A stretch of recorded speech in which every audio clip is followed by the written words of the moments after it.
Assalamualaikum warahmatullahi wabarakatuh. My name is Alfiani Wenisi and honorable to Mam Eni Rosnija as the lecturer for this course.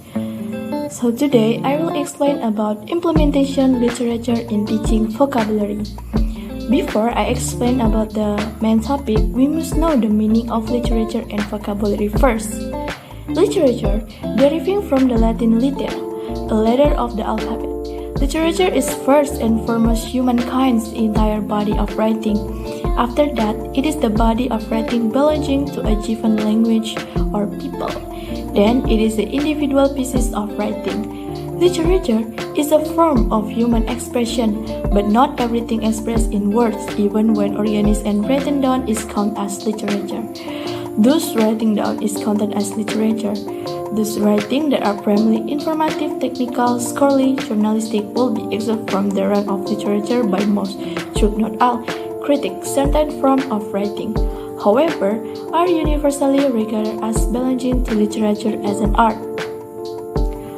Wellek and Warren, 1963, says that also state that the term literature seems best if we limit it to the art of literature, that is, to imaginative literature.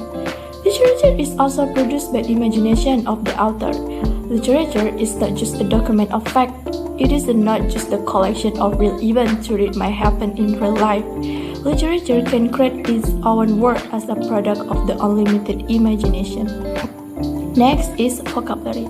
Vocabulary is a set of familiar words within a person's language. A vocabulary, usually developed with age, serves as a useful and fundamental tool for communication and acquiring knowledge. According to Lehr, 2004, vocabulary is knowledge of words and words meaning in both oral and print language, and in productive and perceptive form, which is used in listening, speaking, reading, and writing. So, it can be concluded that vocabulary is words are useful in all skill in English.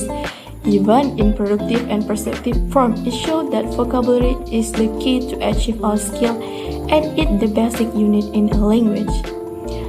Literature and vocabulary are interrelated with each other, as we know that literature is a beautiful writing form of human expression, and vocabulary is a set of words that belong to a person or other entity, or are part of particular language. Of course, without vocabulary, we cannot make literature words such as novel, song, poem, and others. So, after hearing this, you may be curious about what are the examples of the implementation of literature in vocabulary, especially when teaching. First, teaching through song.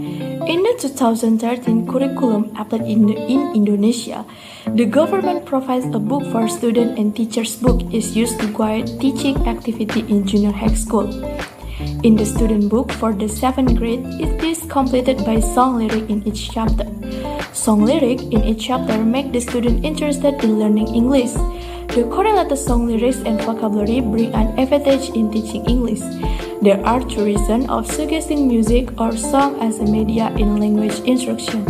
The first is, it is an idiom familiar to a broad span of a young learner in both academic and non-academic setting.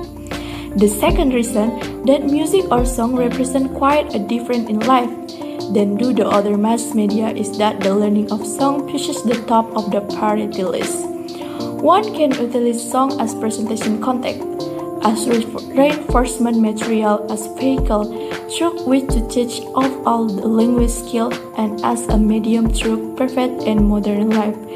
So how do teachers teach English vocabulary using song? The teachers play the song and give them the lyrics of the song. When the student get the lyric, the teacher asks the student to understanding the meaning of the song. To build up their vocabulary, the teacher asks them to find out the synonym or antonym of the words. Second, teaching using poetry. Using poetry-based vocabulary teaching activity help the learner enhance more extensive vocabulary knowledge. Poetry is an ideal and practical teaching material for both the teacher and learner in an English foreign language classroom in terms of vocabulary development. Poetry, purposeful word choice encourage close, careful reading. Word choice can also prompt rich vocabulary discussion since students can debate others' word choices and explore multiple meaning and nuances. For example, using poem by Gerard Manley Hopkins with the title Spring and Fall to a Young Child. In addition, Hopkins' use of sprung rhythm and enjambed line complicate his vocabulary. Furthermore, Hopkins' talent for coining words make this poem ideal for practicing vocabulary skill. And the next for implementation literature in vocabulary teaching is teaching using drama. Using drama in teaching vocabulary is a strategy that is reported to be useful and effective. Having students express their thoughts and feelings by acting and doing while learning new vocabulary has the potential to motivate them to understand and remember the meaning of the words and expression more effectively than rote memorization. Using vocabulary in this way can also sharpen student linguistic ability. Furthermore, using drama encourages learners to work in pairs or groups, which motivate learners to expand their knowledge and experience while using language structure